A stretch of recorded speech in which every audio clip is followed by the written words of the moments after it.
아파트 거실에 앉아 창밖을 보면 특히 해가 드는 아침이나 늦은 오후엔 따스한 기운이 아늑하게 감돌아요. 차 한 잔을 앞에 두고 그 풍경을 바라볼 때마다 저는 스스로에게 그래, 이 정도면 나쁘지 않은 인생이야라고 다독이곤 합니다. 저는 올해 63살이 되었고 남편과 함께 수원에 자리한 조용한 아파트에서 살아가고 있어요. 남편은 원래 말수가 적고 차분한 성격이라 둘이 함께 있어도 시끌벅적하기보다는 서로 책을 읽거나 TV를 보며 은은하게 교감을 나누는 편이랍니다.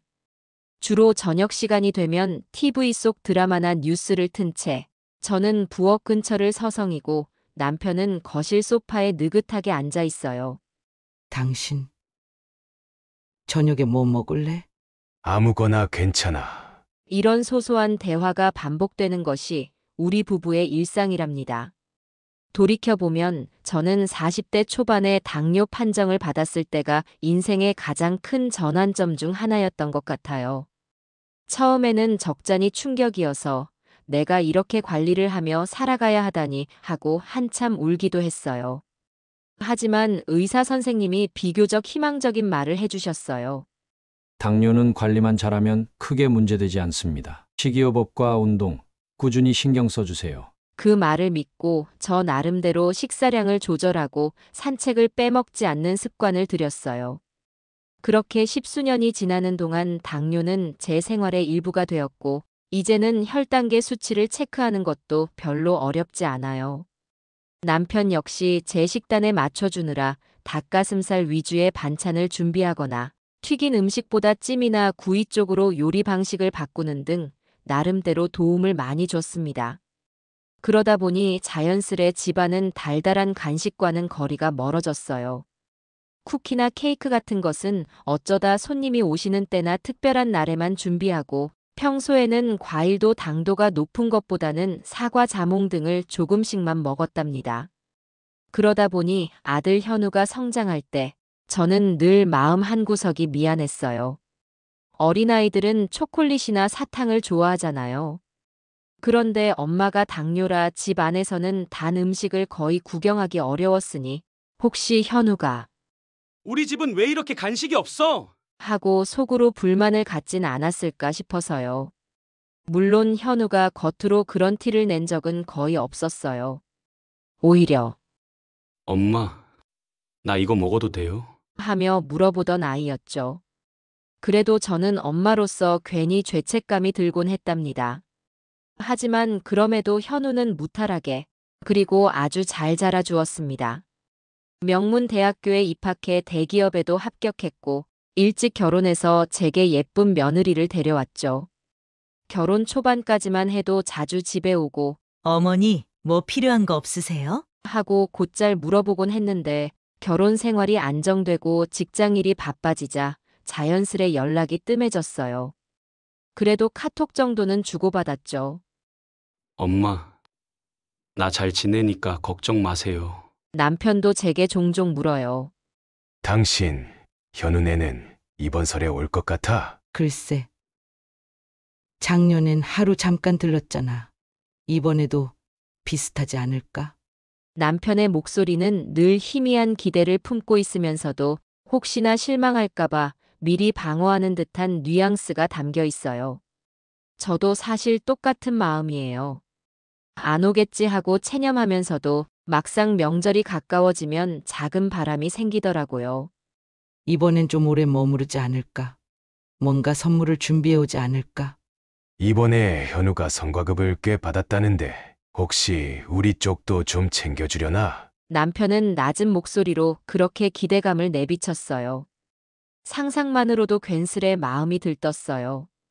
사실 특별한 선물을 바라는 건 아니었지만 자식이 생각해주는 마음이 느껴지면 그것만으로도 충분하다고 여겼어요. 떡국, 육수나 더 진하게 우려낼까? 잡채나 전도 미리 준비해 둘까?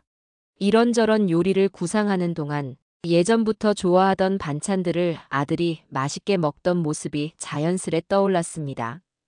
그때마다 어머니 음식이 최고라며 한껏 칭찬해주던 기억이 있어 설날이 되면 그 순간을 다시 볼 수 있을 거라는 작은 기대감이 싹 텄어요.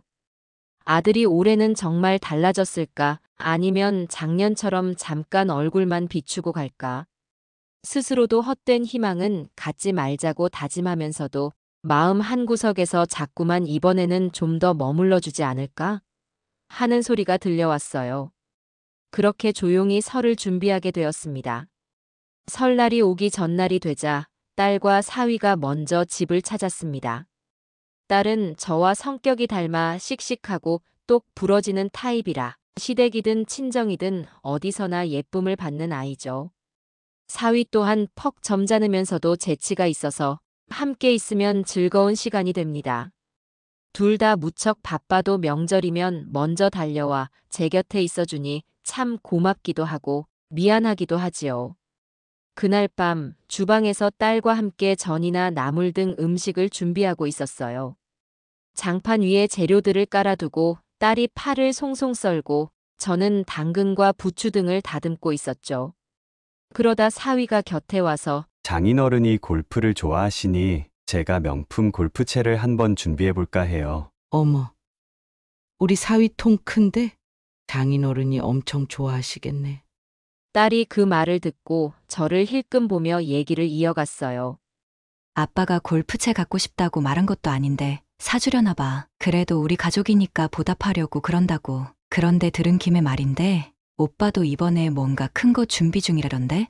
오빠가 장모님께도 늘 크게 드리지만 우리 엄마한테도 뭘 좀 챙겨드릴 생각이 있다면서 이번에 회사에서 성과급 받았다고 하던데. 그래? 아빠도 그런 말 하더라. 그 이야기에 제 가슴이 쿵쾅거렸어요. 회사에서 성과급이 나왔고 장모님뿐 아니라 우리 쪽도 크게 준비가 있다. 딱히 구체적인 걸 듣진 못했지만 괜히 설렘이 앞섰지요. 사실 현우가 우리한테 준다는 게 크지 않아도 괜찮았어요. 단지 엄마 생각을 했다는 마음이 전달되기만 해도 저는 충분했거든요. 그래서인지 그날 음식 준비에 유난히 힘이 났습니다. 떡국은 원래 그대로 끓이지만 육수에 조금 더 정성을 담아 멸치와 다시마를 진하게 우리고 미리 사두었던 사골 국물을 조금 섞어 깊은 맛을 더했어요. 현우가 어릴 때부터 좋아하던 제육볶음도 양파와 고추장 비율을 정확히 맞춰 맛깔나게 양념했고 잡채 역시 시금치, 당근, 버섯, 당면을 색감과 식감을 조화롭게 정리했지요.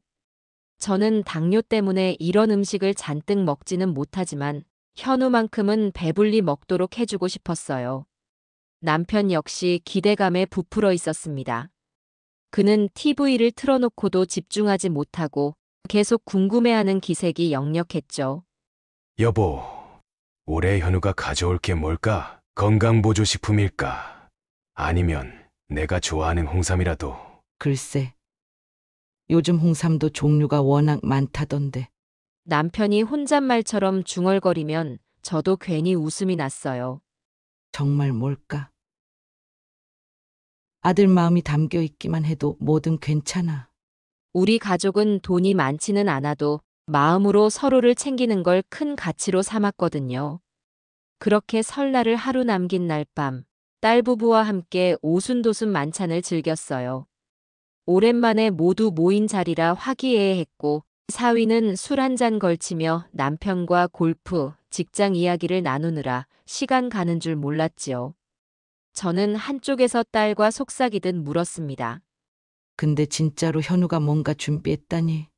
엄마는 그게 몹시 궁금하네. 오빠가 회사 성과급 받은 걸로 처갓집에 꽤 크게 했다고 하던데요. 엄마께도 똑같이 하지 않을까? 요즘은 시댁 처가 차별 안 하는 게 대세라잖아요. 저는 마음속으로 작은 환희가 퍼져나갔어요. 우리 현우가 정말 그럴까? 그렇다면 얼마나 기쁜 일인가. 나름대로 엄마에게 큰 선물을 한다고 마음을 썼다면 그저 고맙기만 하지. 그 기대감이 점점 부풀어 오르며 밤새 마음이 들뜨는 걸 어쩔 수가 없었답니다. 드디어 설날 아침이 밝았습니다. 저는 어두운 새벽부터 일어나 다시 한번 음식이며 집 안 구석구석을 정리했어요. 남편도 일찍 일어나 거실에 따뜻한 공기를 돌게 하려 난방 설정을 조정했죠. 딸 부부는 어제 늦게까지 대화하고 쉬었으니 조금 늦잠을 자는 중이었고 저는 설레는 마음으로 현우가 언제쯤 도착할까 기다리고 있었습니다. 그런데 문득 초인종 소리가 들렸고 곧 현관문이 열리는 소리가 났어요. 남편과 저는 동시에 눈이 커졌어요. 왔나? 봐. 그래, 드디어 왔구나. 저는 서둘러 현관 쪽으로 달려갔어요. 그리고 반갑게 아이고 우리 아들 하며 목소리를 높였는데 그 순간 제 시선이 향한 곳엔 작은 봉투 하나가 전부였어요. 현우가 양손에 무엇인가 거창하게 들고 온 게 아니라 손바닥만 한 봉투를 들고 서 있더라고요. 어머니, 새해 복 많이 받으세요. 그래, 너희도. 들어와. 그건 뭘까? 현우의 표정은 특별히 신나 보이지도 미안해 보이지도 않았어요. 그저 무덤덤하게 당연한 듯이 말했죠. 회사에서 협력업체 통해서 받은 설 선물이에요. 올리고당이에요. 올리고당? 순간 제 머릿속이 하얗게 멈췄어요. 기대가 컸던 탓일까요? 차라리 며칠 전부터 이번 설에는 사정이 있어서 선물을 준비 못했다고 미리 얘기라도 했다면 모를까. 이렇게 멋쩍은 듯 작은 봉투 하나 내미니 허무함이 밀려왔답니다. 제가 너무 당황해서 말을 잇지 못하자 현우 곁에 서 있던 며느리는 스마트폰을 만지작거리며 힐끗 우리를 보더니 고개를 휙 돌렸어요. 별다른 설명도 없이 그저 무뚝뚝한 표정을 짓고 있으니 저는 실망스러움과 서운함이 동시에 밀려왔어요. 그래, 고맙다. 몸에 좋다니. 당뇨인 나한테 올리고당이면 참 괜찮겠네. 현우와 며느리는 다정하게 웃지도 않았어요. 그냥 우리가 할 도리는 했다는 태도로 가만히 서 있었지요. 저는 울컥하는 마음을 억누르면서도 겨우 웃는 척했어요. 차라리 아무것도 안 주고 이번에 사정이 나쁘다고 말했으면 더 나았을지도 모르겠다라는 생각이 들 정도였죠. 사실 작년 설에는 햄 세트를 들고 왔었고 재작년에는 식용유 세트, 그 전엔 과일 세트였어요. 물론 그것들도 감사했지만 늘 뭔가 회사에서 받은 것들로만 명절을 때운다는 느낌이 있었거든요. 그런데 이번에는 게다가 올리고당 2만 원어치 정도로 추정되는 걸 주고 그나마도 마지못해 내미는 태도라 속이 상할 수밖에 없었답니다. 남편도 뒤쪽에서 이를 악물고 있는 듯 했어요. 기침 소리가 들렸는데 아마도 당혹스러움을 감추려 일부러 헛기침을 한 걸 거예요. 딸과 사위도 부엌 쪽에서 지켜보고 있었는데 딸이 곁에서 고개를 갸웃하며 저게 다야? 하는 표정을 짓더라고요. 그래도 명절이니 웃는 얼굴로 대하고 설 음식을 함께 먹자고 권했어요. 현우 부부가 마지못해 식탁에 앉았을 때 저는 정성껏 준비한 떡국이며 반찬을 내놓았습니다. 며느리는 맛있네요. 라고 짧게 말했지만 별다른 대화 없이 스마트폰 알람에 더 집중하더군요. 현우도 어쩐지 기운이 없어 보였고요. 요즘 직장은 어때? 바빠요. 라고 짧게 답할 뿐이었죠. 시간이 흐르고 저녁 무렵 현우와 며느리는 처가 쪽에도 들러야 한다며 서둘러 떠났어요. 딸과 사위, 그리고 남편과 저만 남은 자리에는 이상한 정적이 감돌았어요. 남편이 푹신한 의자에 주저앉아 작은 한숨을 내쉬더군요. 여보, 너무 신경 쓰지 마. 아들 부부도 사정이 있겠지. 그래도 그렇지 마음이 그렇잖아. 딸은 아무 말 없이 제 손을 꼭 잡아줬어요. 엄마, 괜찮아요. 오빠가 이번에 좀 별로였던 건 맞지만 그래도 시간이 지나면 달라질 거예요. 하지만 왠지 제 예감은 달라지지 않을 것 같아 씁쓸했습니다. 그날 밤 다들 쉬는 사이 저는 냉장고 정리를 좀 할까 싶어 근처 대형마트에 다녀왔어요. 살짝 바람이라도 쐬면서 기분을 전환하고 싶기도 했죠. 그리고 거기서 마주친 인물이 바로 며느리의 친구인 여자였어요. 결혼식 때 한 번 봤던 얼굴이라 낯이 익어 안녕하세요 하고 인사를 건넸죠. 그 여성분은 반갑게 웃으며 어머니, 며칠 전에 현우 씨가 장모님께 200만 원 드렸다면서요. 완전 효자 사위라고 동네가 난리예요. 라고 말하는 겁니다. 순간 귀를 의심했어요. 예. 200만 원이요? 네. 저도 친구한테 들었어요. 이런 설에 그렇게 큰 액수를 봉투로 챙긴다니 대단하다고. 제 가슴이 덜컥 내려앉았어요. 장모님께 200만 원이라니. 나는 불과 몇 시간 전 2만 원 정도짜리 올리고당을 받았는데 손에 들고 있던 무가 바닥에 떨어져 통통 굴렀는데 그것조차 주울 힘이 안 났어요. 그 자리에서 그대로 멍해지며 아, 괜찮아요. 라고 대답할 뿐이었죠. 집에 돌아올 땐 장바구니 무게가 평소보다 훨씬 무겁게 느껴졌어요. 어떻게 이런 일이 있을 수 있나? 혹시 내가 뭔가 오해하고 있는 건가? 아까 그 며느리 친구가 했던 말이 명확히 머릿속에 맴돌았어요. 설의 사돈에게는 200만 원을 챙겼다는 사실. 그럼 나는 당신에겐 이거면 충분합니다라고 하듯 올리고당 한 봉에 불과한 거였나? 그날 밤 침대에 누웠는데 도통 잠이 오지 않았어요. 옆에서 남편이 피곤하다며 잠들었지만 저는 눈을 질끈 감아도 깨어있는 상태였죠. 머릿속에는 현우가 어린 시절부터 성인이 될 때까지 제가 해준 모든 것들이 파노라마처럼 지나갔어요.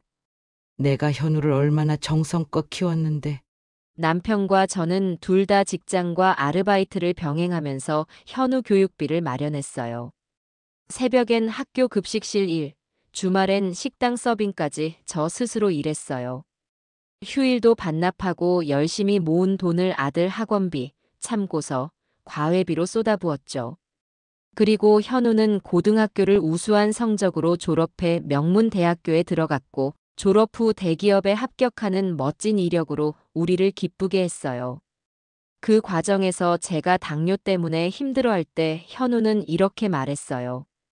엄마, 걱정 마세요. 나중에 제가 잘 돼서 엄마한테 다 보답할게요. 그 말 하나에 가슴이 벅차서 저는 아픈 다리를 끌고도 공장 야근을 하며 그래, 현우만큼은 성공시켜야 해. 하고 살아왔는데. 그런데 지금 제게 돌아온 건 고작 올리고당. 그것도 2만 원어치 남짓. 장모님께는 200만 원? 차이가 너무 큰 게 아니겠어요? 가만 남편에게 이 사실을 말해버릴까? 아니, 남편은 얼마나 속상해할지 모르는데 차라리 나 혼자 해결해야 할지도 몰라. 저는 고민을 거듭했어요. 만약 남편이 이걸 안다면 현우를 가만두지 않을 게 분명했거든요. 하지만 저는 아들을 직접 상대해야겠다고 결심했어요.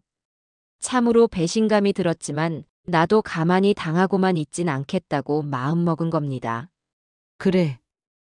이번엔 내가 그냥 참기만 하지 않을 거야. 아들이지만 이건 아니지. 명명 빽빽하게 사실관계를 따지고 내 나름의 방법으로 응징해야 해. 이렇게 다짐하니 오히려 조금 마음이 가라앉았어요. 곧장 무작정 따지기보다는 확실한 증거를 모으고 나서 움직여야겠다고 생각했죠. 괜히 감정적으로 달려들었다가 엄마가 오해했어요 라는 식으로 나오면 더 골치 아프잖아요. 다음 날 아침 남편은 평소처럼 집 앞에서 가벼운 운동을 하고 있었고 딸과 사위는 각각 볼 일이 있다고 나간 상태였어요. 저는 식탁에 앉아 조용히 커피 한 잔을 마시면서 휴대전화를 꺼내 들었어요. 그리고 현우의 초등학교 시절 친구인 민호에게 전화를 걸었습니다. 민호 역시 지금 현우와 같은 회사에서 일하고 있었거든요. 민호야, 이모다.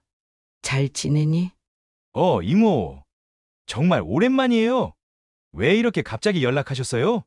요즘 회사 생활은 어떻니? 부모님, 건강은 어떠시고? 등등 서로 안부를 물으며 빙빙 둘러갔어요. 그러다 슬쩍 이번 회사의 설 선물 이야기를 꺼내봤죠. 근데 말이야, 민호야. 너희 회사가 올해 설 선물로 좋은 거 줬다던데 혹시 한우 세트였니? 네. 맞아요. 이번에는 협력업체랑 제휴를 해서 프리미엄 한우 세트 줬습니다. 작년보다 훨씬 고급스러워서 직원들 모두 좋아했어요. 어머, 그래? 그럼 현우도 한우 세트를 받았겠네? 그렇죠. 견우가 제 목까지 처가 댁으로 보내면서 장모님이 고기를 좋아하신다고 자랑하더라고요. 견우가 장모님한테 정말 잘해요. 회사에서도 다 알 만큼요. 순간 머리가 새하얘졌어요. 한우 세트를 처가로 보냈다고? 그럼 나한테 준 올리고당은 대체 어디서 난 거야? 전화를 끊은 뒤 멍하니 앉아 있었습니다. 이게 무슨 상황이지? 왜 굳이 한우를 처가에 보내면서 엄마한테는 약소한 수준의 올리고당만 건넨 걸까? 며칠 뒤 저는 민호를 직접 만나 커피를 한 잔 사주겠다며 불러냈어요. 민호는 회사 주변 카페에서 저를 만나자 반갑게 인사했죠. 이모, 무슨 일로 여기까지 오셨어요? 전화만 주셔도 되는데. 오랜만에 얼굴도 보고 싶었고 궁금한 게 좀 더 있어서. 현우가 말이야. 처가 쪽에 어떻게 돈을 쓰고 있는지 혹시 알고 있니?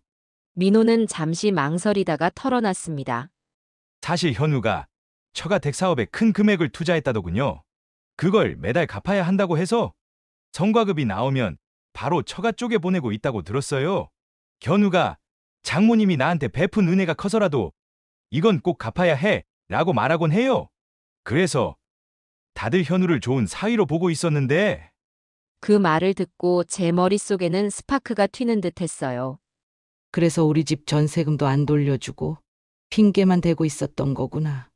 회사가 어렵다고 말했던 것도 거짓말이었나? 섭섭함이 분노로 변해갔어요. 집에 돌아와서 밤새 고민했어요. 어떻게 해야 하지? 그냥 현우에게 너 왜 이러니? 라고 묻는다고 될 일이 아니야. 이왕 결심한 이상 철저히 파헤쳐서 얘기에서 등을 돌린 죄값을 치르도록 해야 해. 그날 밤 잠자리에 누우면서 저는 더욱 굳은 의지를 품었습니다. 며칠 뒤 딸이 주말에 찾아왔길래 제가 솔직하게 털어놓았어요. 현우가 처가에 200만 원씩 드리고 우리 집에는 올리고당만 주더라. 게다가 세사에서 받은 한우 세트도 다 처가로 보냈대. 딸이 이 말을 듣고 분개했어요. 뭐라고? 오빠가 어떻게 엄마한테 그럴 수가 있어요. 가족한테 잘한다더니.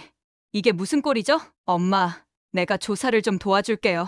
딸은 저와 달리 더 적극적이고 눈치가 빠른 편이라 바로 제안했어요. 오빠 카드 내역 같은 거 뒤져봅시다. 안 그래도 저도 거기까지 생각이 미쳤지만 제가 직접 하긴 어려운 부분이었거든요. 그런데 딸에게는 은행원 지인도 있고 다방면으로 아는 사람이 많아 어떻게 자료를 구해볼 수 있다고 했죠. 며칠 후 딸이 한 뭉치 서류를 가져왔어요. 거기에 현우가 명절이나 특별한 날에 사용한 카드 내역이 비교적 상세하게 남아 있었죠. 물론 100% 전부는 아니었지만 일부 기간 동안의 기록만으로도 놀라운 진실이 드러났어요. 예컨대 처가 부모님 생신엔 백화점 상품권을 몇십만 원씩 써서 선물하고 식당 예약에 50에서 60만 원 이상을 지출한 흔적이 있었어요. 반면 우리 쪽 생일에는 거의 써본 기록이 없더군요. 심지어 제 생일 때 현우가 카톡 메시지 하나만 보낸 적이 있었는데 그달 지출 내역을 보니 처가 측 행사에만 100만 원 넘게 결제했더라고요. 엄마, 이 자료를 보면 확실해요. 오빠가 처가에만 몰빵하고 있네요. 게다가 몇 달 전에는 150만 원 이상 송금한 기록도 있고. 참나 도대체 왜 이러니? 우리 아들이. 분노가 머리끝까지 차올랐어요. 우리 집 전세금을 돌려달라고 했을 때 회사 상황이 안 좋아서 형편이 안 돼요. 라고 밀어놓고 처가에는 매달 성과급까지 꾸준히 보내고 있던 거잖아요. 아들을 생각하면 마음이 찢어지는데 동시에 이대로 못 넘기겠다는 생각이 강해졌어요. 그래. 이제부터는 내가 할 수 있는 모든 방법을 동원해서 너가 어떤 잘못을 했는지 뼈저리게 깨닫게 해주리라. 딸이 카드 내역을 건네준 뒤로 제 마음은 점차 차갑게 굳어갔습니다.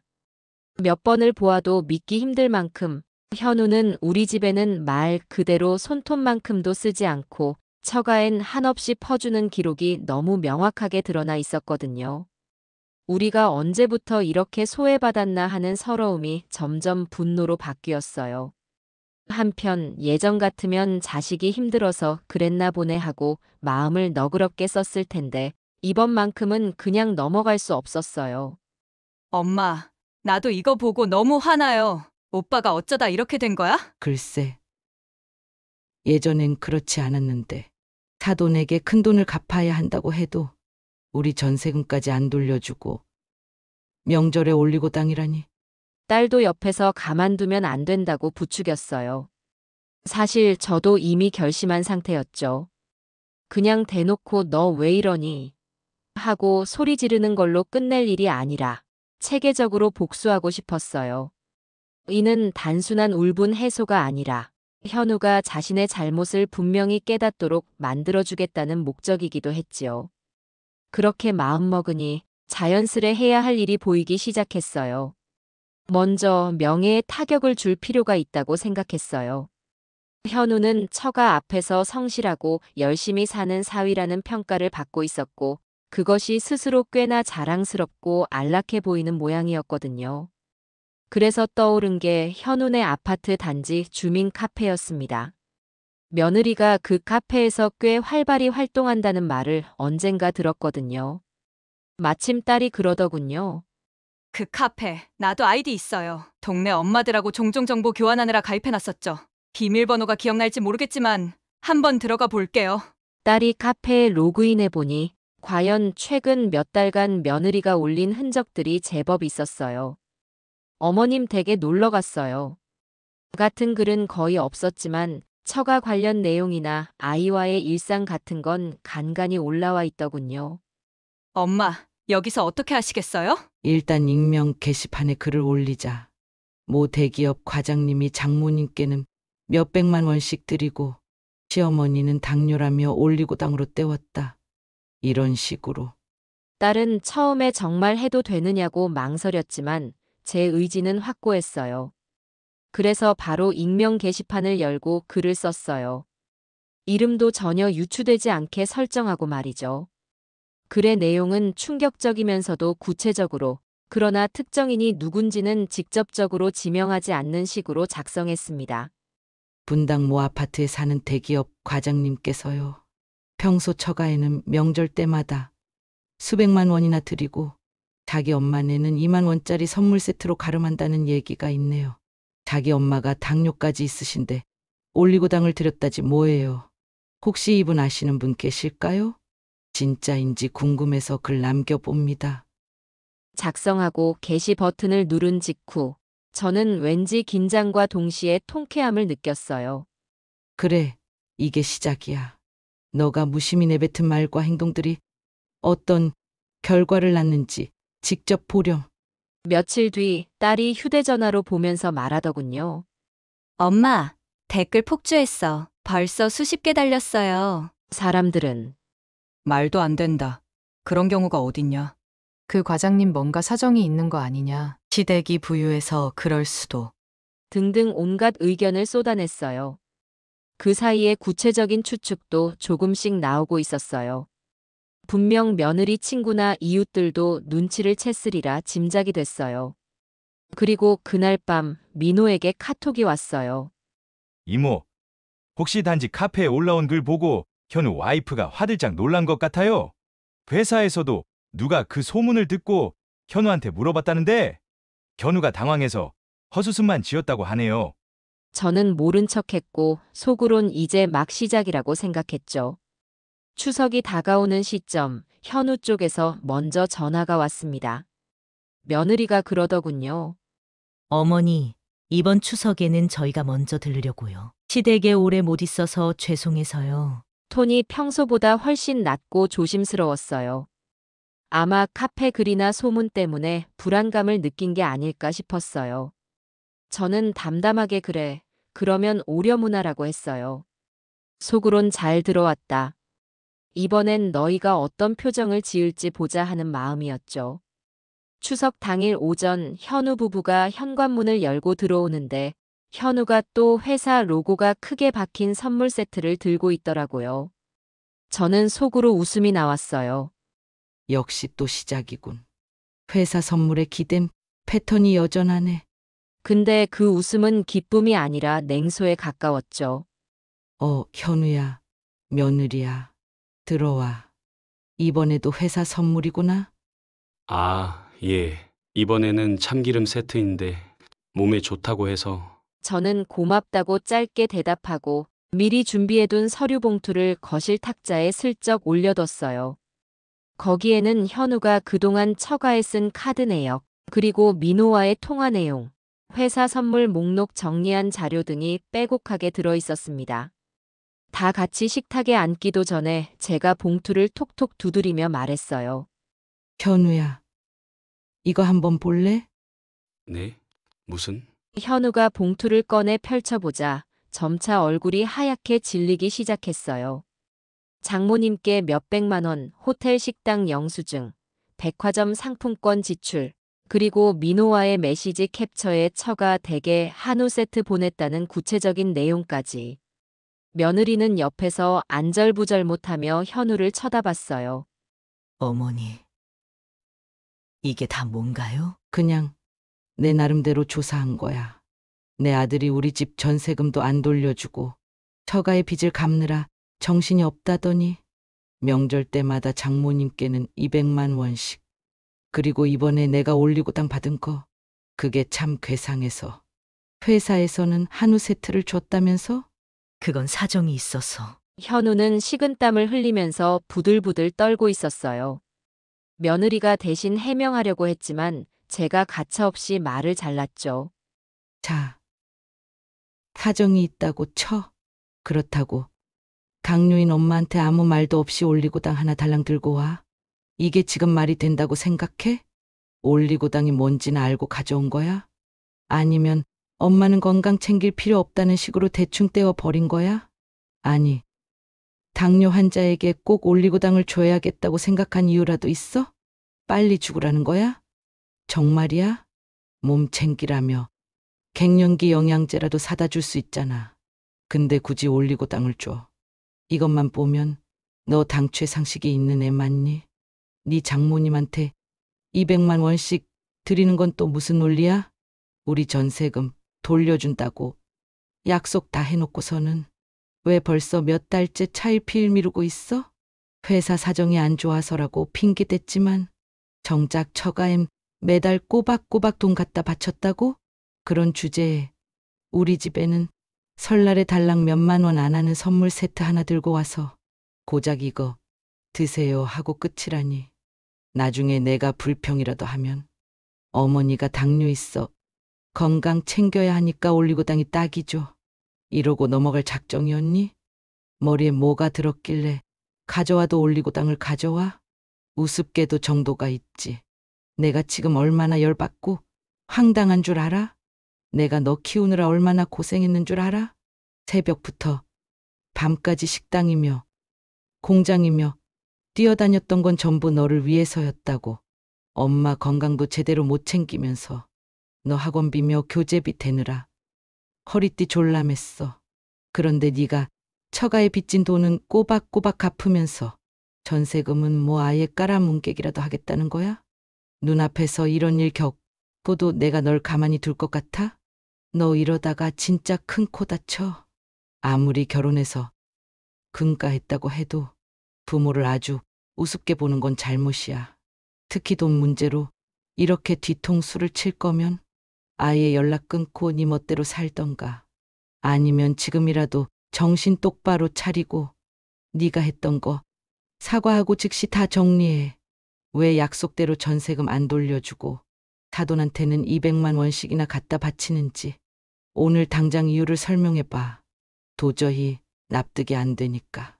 설마 장모님 사업에 투자하는 게 중요해서 같은 말 하려는 건 아니겠지?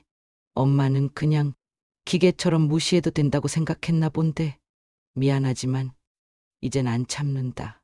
부모고 뭐고 간에 잘못했으면 그냥 깨끗이 시인하고 책임져.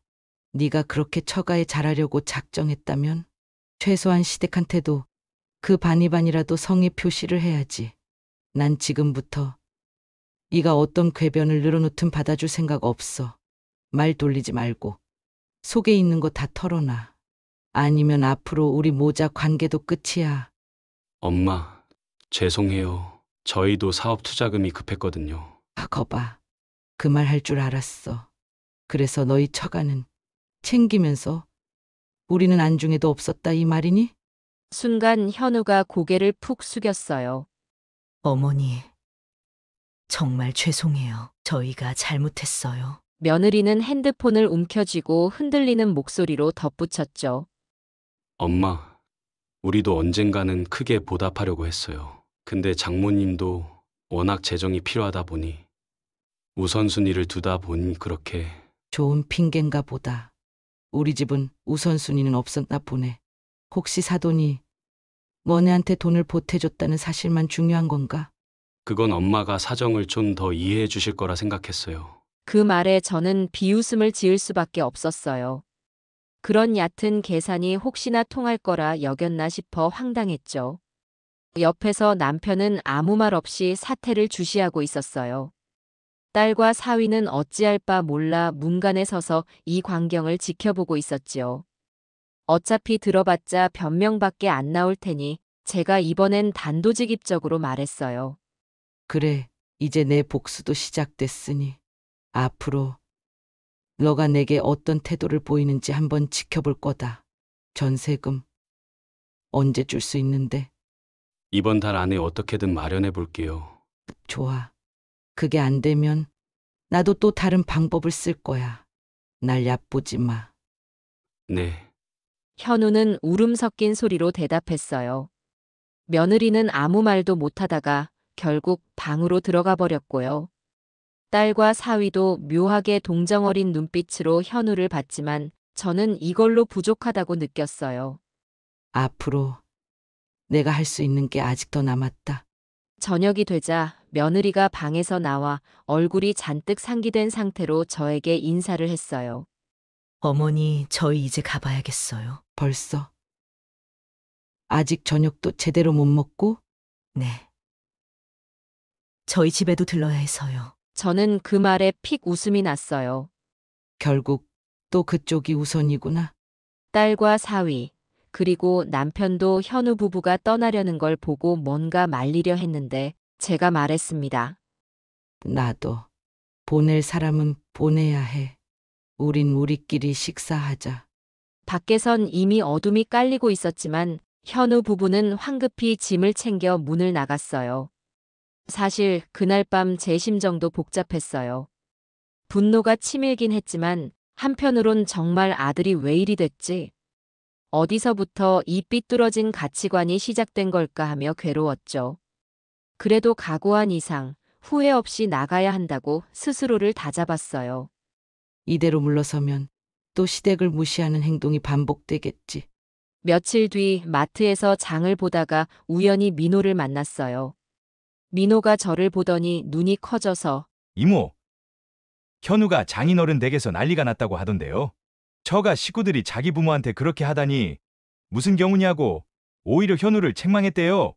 어머나 그래? 그 집에서 왜 내 편을 들지?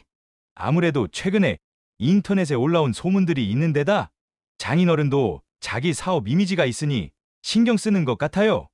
게다가 현우가 처가 투자금을 쓰다가 문제를 일으킨 기록도 있는 모양이던데.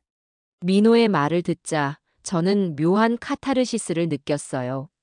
그래, 제대로 된 후폭풍이 불고 있군. 결국 아이가 버린 일들이 이렇게 꼬여 들어가고 있네. 그리고 다시 한번 아직 난 할 일이 남았다고 생각했지요. 그날 밤 저는 바깥 사돈의 번호를 찾아 뒤적였어요. 결혼 준비하면서 주고받은 메시지들이 남아있어 다행히 쉽게 번호를 찾을 수 있었죠. 이전까진 특별히 통화한 적이 거의 없었는데 이번 한 번은 그냥 넘어가면 안 되겠다고 마음먹었습니다. 늦은 시간에 전화를 드리기는 실례라 다음 날 아침 10시쯤 사돈에게 전화를 걸었어요. 여보세요. 혹시 사돈 되십니까? 전현우 엄마입니다. 아, 네. 안녕하세요. 이게 웬일이신지. 서로 어색하게 인사하고 저는 조금 숨을 고른 뒤 본론을 꺼냈어요. 저 우선 말씀드려 죄송한데 우리 아들이 사돈 사업에 투자금을 받았다고 하더군요. 그래서 매달 일정 금액을 보내고 있는 건 알겠습니다만 사실 그 돈이 저희 전세금에서 나갔습니다. 원래는 저희가 돌려받아야 할 돈이었는데 현우가 회사 사정이 안 좋다고 거짓말하더군요. 예, 그건 저도 몰랐는데요. 현우가 자기 돈으로 갚는 거라며 신뢰를 보여서 저희도 덕분에 사업 운영에 큰 도움을 받았고요. 그렇군요. 하지만 상황이 이렇다면 저희로선 몹시 억울합니다. 만약 사돈께서 아신다면 이런 식으로 저희 돈을 가져다 쓰도록 방치하지 않으셨을 거라고 믿어요. 물론이죠. 이건 제가 몰랐던 일이라 정말 죄송하게 됐습니다. 사돈은 곧바로 격앙된 목소리로 당혹스러워했어요. 현우가 그런 속사정은 전혀 얘기 안 했어요. 부모님 돈이라면 당연히 먼저 돌려드려야 하는 거죠. 가급적 빨리 그 투자금 문제를 정리하겠습니다. 라며 사태를 수습하려 했죠. 역시나 그날 저녁 현우가 저한테 전화해서 난리가 났습니다. 엄마, 왜 장인어른한테까지 전화를 하셨어요? 지금 처가에서 난리 났다고요? 난리 나면 좀 어때? 너가 나한테 그 짓을 할 땐 난리 날 걸 생각 안 했니? 아, 제발 이대로 가다간 처가 사업 금방 접을 수도 있고 장모님이 크게 화내셔서 그러면 잘 해오지 그랬니? 이젠 너가 한 행동의 결과를 너가 감당해야지. 현우가 좀 울먹이는 소리가 들렸어요. 그래도 전 냉정했어요. 아직 복수가 완성된 건 아니야. 제대로 교육이 될 때까지 더 해야 해라고 다짐했죠. 며칠 뒤 사돈이 직접 저에게 전화를 걸어 현우한테 투자금 돌려줬으니 걱정 마시라고 알려줬어요. 결국 현우가 처가와의 투자 계약을 파기하고 전세금을 마련할 길을 급히 찾아보겠다고 했다는 겁니다. 잘 됐군. 이제 슬슬 회사 쪽도 손봐야지. 저는 다음 목표를 떠올렸어요. 현우가 다니는 회사는 꽤 규모가 큰 대기업인데 직원들에게 협력업체 선물을 받을 때 내부 윤리 규정을 꽤 엄격히 적용한다고 민호가 전해줬어요. 명절 선물은 복지 차원에서 제공되긴 해도 일부를 사적으로 빼돌리거나 중고거래를 해버리면 징계 대상이 될 수 있다고 하더군요. 물론 이 정도 사안으로 큰 처벌이 내려지는 경우는 흔치 않을 거예요. 하지만 현우가 회사를 다니면서 해당 선물을 여러 세트 빼돌려 처가로 보냈다는 사실이 만약 공식 루트로 알려진다면 최소한 경고나 평가상의 불이익은 받을 수 있겠지요. 그걸 노리고 저는 다시 익명 메일을 작성했습니다. 수신인을 현우 회사의 인사팀으로 하고 그동안 민호에게 들어온 이야기를 정리해 구체적으로 적었어요. 땡땡그룹 소속인 과장 H씨가 내년 명절마다 협력업체 선물 세트, 프리미엄 한우, 과일 박스, 식품 세트 등을 자신이 아닌 처가 측으로 무단 회수하여 이를 개인적으로 사용한 정황이 있습니다. 본인이 SNS나 지인들과의 대화에서 직접 장모님이 좋아하신다고 과시한 바 있습니다. 내부 윤리 규정에 해당되는지 검토 부탁드립니다. 첨부 대화 캡처, 단지 카페글, 관련 영수증 등. 이 내용을 보낸 직후 한동안 조용했어요. 그런데 민호가 얼마 뒤 저한테 현우가 인사팀 조사받는다고 알려왔죠. 현우가 불안해했다고 해요. 이거 누가 제보한 거냐? 그리고 실제로 회사 차원에서 현우에게 주의 및 경고를 내린 듯 했어요. 후속 조치를 위해 추가 심사가 들어간다느니 정직 처분이나 진급 누락 같은 가능성도 있다고 하더군요. 저는 그 얘기를 듣고 마음이 복잡했지만 그래도 이 정도쯤 해야 된다고 확신했어요.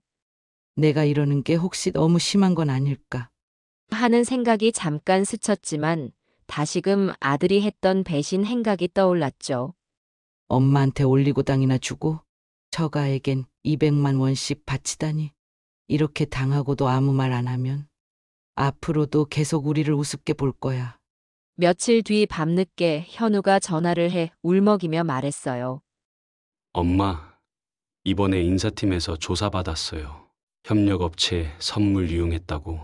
이러다 정직될 수도 있다고요. 그래, 그렇구나. 근데 그건 너가 스스로 자초한 일이지. 엄마가 어쩌라고. 도대체 왜 이렇게까지 하세요? 나 직장 잃게 생겼다고요. 그럼 당장이라도 전세금이나 제대로 마련해와. 그리고 너가 한 행동을 똑바로 반성하렴. 현우는 알았다고 답하면서도 제게 제발 도움을 청하고 싶은 눈치였어요. 그러나 저는 단호했어요.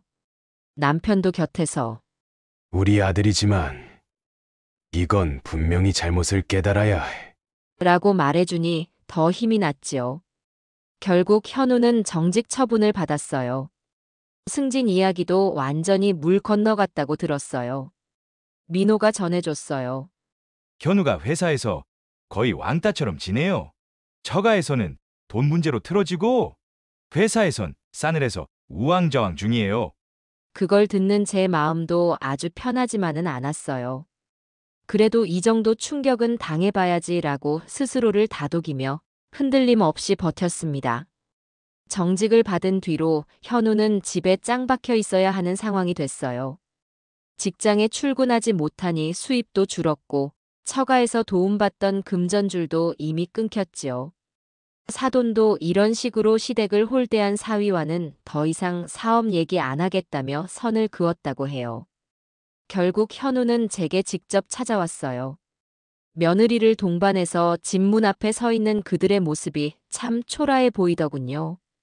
예전에는 당당하게 어머니, 저 왔어요. 하며 들어왔는데 지금은 문 한 번 열기도 죄송스러운 듯 머뭇거렸어요. 저는 아무 말 없이 문을 열어줬고 두 사람은 거실에 조용히 앉아 고개를 떨구었어요.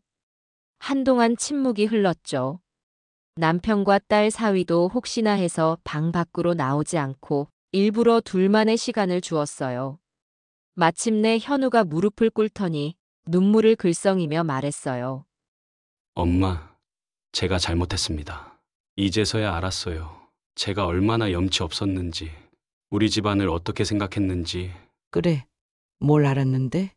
그동안 저는 장모님께 빚졌다 생각해서 엄마 아빠니까 이해해 주시겠지 라고 당연하게 여겼어요. 그런데 그것도 모자라서 사업 투자금도 쓰고 전세금도 명절 때도 엄마한테 제대로 된 선물 한 번 못하고 저도 왜 그랬는지 정말 모르겠어요. 안다는 게 그게 전부니?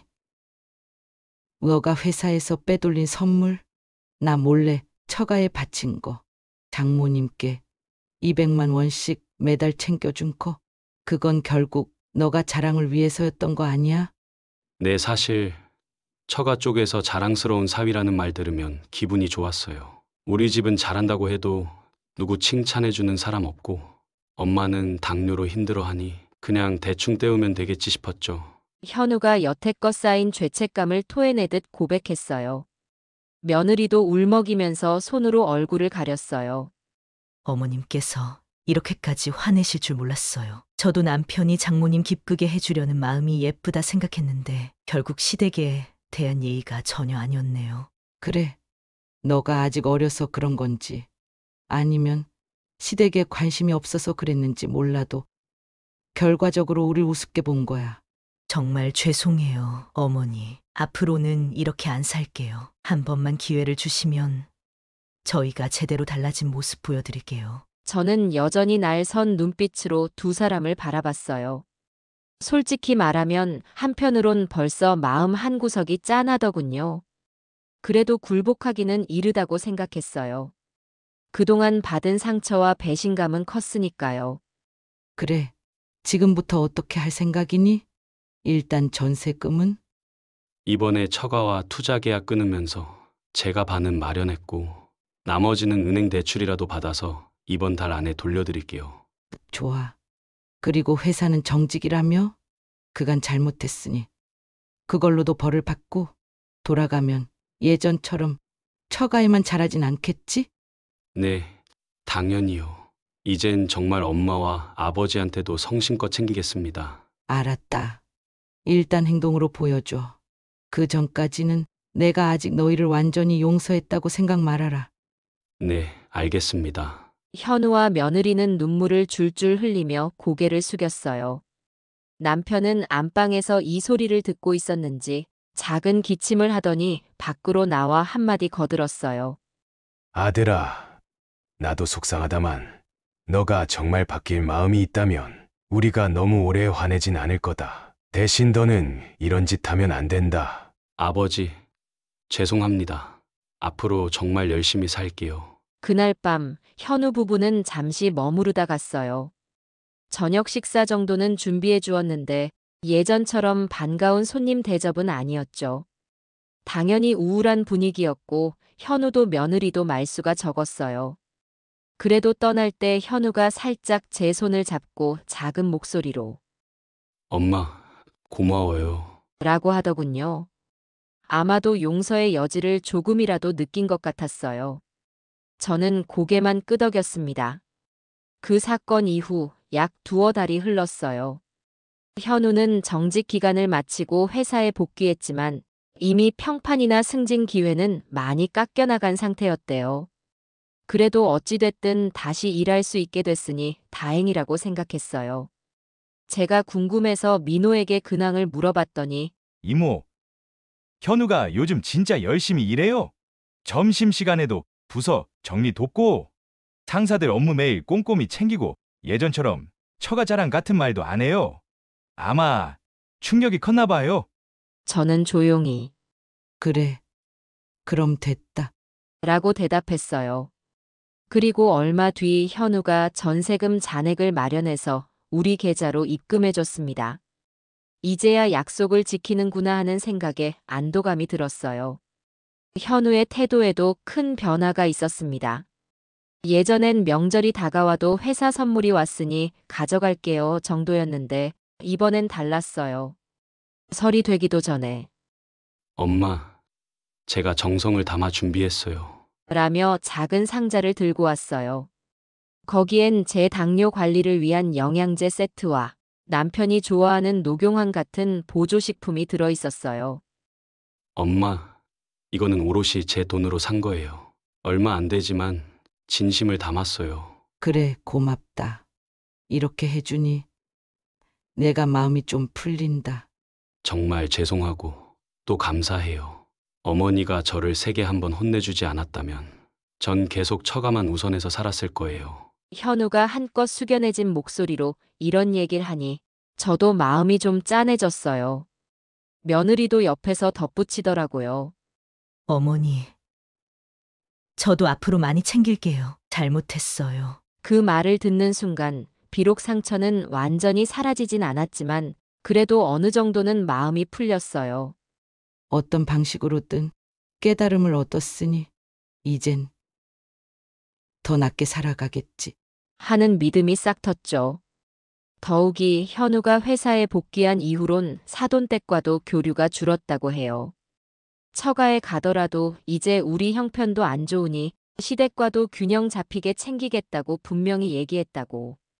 사돈 쪽에서도 처음엔 언짢아 했지만 저희가 이렇게 크게 문제 삼은 걸 알고 나서는 오히려 그렇지. 부모인데 어떻게 소홀히 대하겠니? 라며 이해해 주었다고 해요. 바깥사돈 역시 일련의 사건 뒤로 현우에게 예전만큼 친밀하게 대하지는 않지만 최소한 가정에 충실히 하라며 더 간섭하지 않는 모양이더군요. 그렇게 몇 달이 지나니 저희 가족 사이도 예전보다 안정되고 차분해졌어요. 딸과 사위는 신기해했죠. 오빠가 진짜 달라졌네. 이제는 엄마한테 자주 연락하고 무슨 문제 생기면 곧장 찾아오네. 저 또한 어느 정도 분위기가 풀렸다고 느껴서 예전처럼 아예 보기 싫다는 태도는 거두었어요. 그러던 어느 날 현우가 제게 와서 이런 말을 하더군요. 엄마, 만약 엄마가 그때 저한테 복수하지 않았다면 전 그대로 살았을 것 같아요. 당연히 시댁은 편하니까 무시해도 된다고 생각했을 거예요. 이제야 제 모습이 얼마나 엉망이었는지 깨달았습니다. 그래. 내 마음도 편치는 않았어. 하지만 너가 달라져야지. 엄마는 계속 속으로 병을 키울 수밖에 없잖아. 맞아요.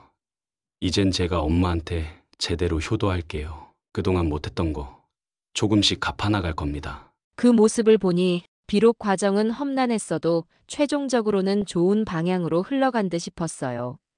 남편도 그날 저녁 저에게 이렇게 말했죠. 여보, 당신 복수가 좀 무섭긴 했지만 덕분에 현우가 사람 됐네. 그러게 말이야. 나도 내가 이렇게까지 할 줄은 몰랐어. 근데 안 그랬으면 우릴 진짜 우습게 봤을걸. 맞아. 우리도 늙어가지만 부모로서의 자존심은 지켜야지. 저는 마당 화단에서 풀 한 포기를 뽑으며 그래, 이게 우리가 찾아낸 화해 방식이겠지 하고 생각했어요. 때론 엄마도 강하게 나가야 자식이 비로소 정신을 차리는 순간이 있으니까요. 얼마 후 다시 명절이 돌아왔습니다. 이번에는 현우 부부가 그 전날 이미 저희 집에 도착해 있었어요.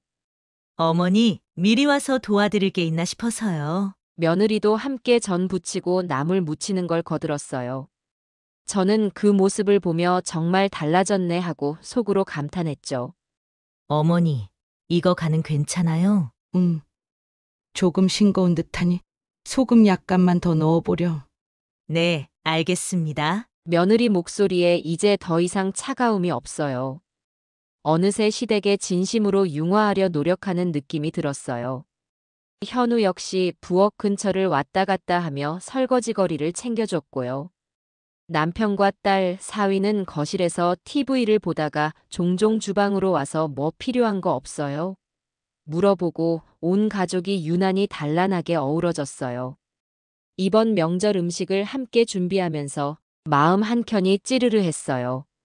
저도 어느새 분노와 서운함보단 새롭게 시작하는 기쁨을 느끼고 있었거든요.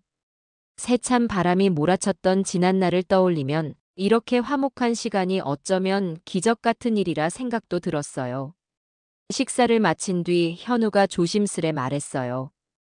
엄마, 올해부터는 저희가 제사 비용 같은 것도 부담할게요. 그동안 처가 행사에만 돈을 쓴 게 미안해서요. 아니, 그건 굳이 부담 갖지 않아도 돼. 너 마음만으론 충분해. 아니요. 그래도 이제 제가 해야 할 몫이라고 생각해요. 그런 현우의 말에 저는 작은 미소를 지었어요. 과거라면 그래 이제라도 알아서 다행이다라고 쏘아붙였겠지만 이제는 그 마음이 고마울 따름이었어요. 엄마, 저희 앞으로는 올리고당 말고 더 맛있는 음식 혹은 몸에 좋은 영양식 챙겨드릴게요. 라는 현우의 농담 섞인 사과에 전 부엌에서 크게 웃어버렸답니다. 올리고당이라는 단어 자체가 이제는 씁쓸한 추억이지만 반면 우리가 겪은 갈등을 상징하는 키워드이기도 해요. 이 사소한 말 한마디마저 제게는 아들이 진심으로 반성했다는 징표처럼 느껴졌죠. 그렇게 한바탕 명절을 치르고 식구들이 다 같이 둘러앉아 후식으로 차를 마시면서 오랜만에 도란도란 이야기를 나눴어요. 며느리는 어머니, 요즘 헬스하신다면서요? 저도 같이 해볼래요? 라고 하기도 하고 남편은 현우에게 너가 직장 복귀하니 다행이다. 어려움이 있겠지만 다시 잘 버텨라. 하고 격려했어요. 온 집안에 퍼지는 따스한 분위기에 저는 속으로 깨달았어요. 가족도 결국 서로 간의 이해와 존중이 없으면 무너지는구나. 그리고 그 깨달음은 때로 강력한 충돌을 통해서만 얻어질 수도 있는 거야. 처음엔 너무나 서운했지만 복수를 통해 아들이 크나큰 대가를 치르고 나니 이렇게 달라진 모습을 보이네요. 이게 참 역설적이지만 어쩌면 매운맛 부모의 사랑이라 할 수도 있겠죠. 이제 저는 또 다른 명절을 준비하면서 이번에는 현우 부부와 같이 웃으며 전을 부치고 잡채를 만들고 떡국을 끓이는 시간들을 꿈꿔요. 그 소소한 일상이야말로 진정한 행복 아닐까요? 그리고 이젠 저희 집에도 올리고당 대신 더 맛있고 건강한 음식들이 넘쳐날 거라 믿습니다. 자식이지만 잘못이 있으면 부모도 가만히 있지 않는 법. 그 대가로 얻은 변화가 결국 모두에게 좋은 길을 열어주었으니 이게 바로 매운맛. 엄마의 사랑이자 복수였던 셈이지요. 저는 오늘도 거실 창밖을 보며 커피를 한 모금 머금습니다. 아들 녀석 잘 지내고 있으려나 싶기도 하고 조만간 주말에 또 찾아올 테니 음식을 뭘 해줄까 고민하기도 하지요. 정말 삶이란 묘해요. 한때는 그렇게 원망하고 분노했던 아이가 이제는 다시금 엄마, 늘 고마워요. 라며 다정히 말을 건네니 말입니다. 이 모든 우여곡절 끝에 우리 가족은 더욱 단단해진 진짜 가족이 된 것 같아요. 그렇다면 제 복수는 실패가 아니라 성공이었겠죠?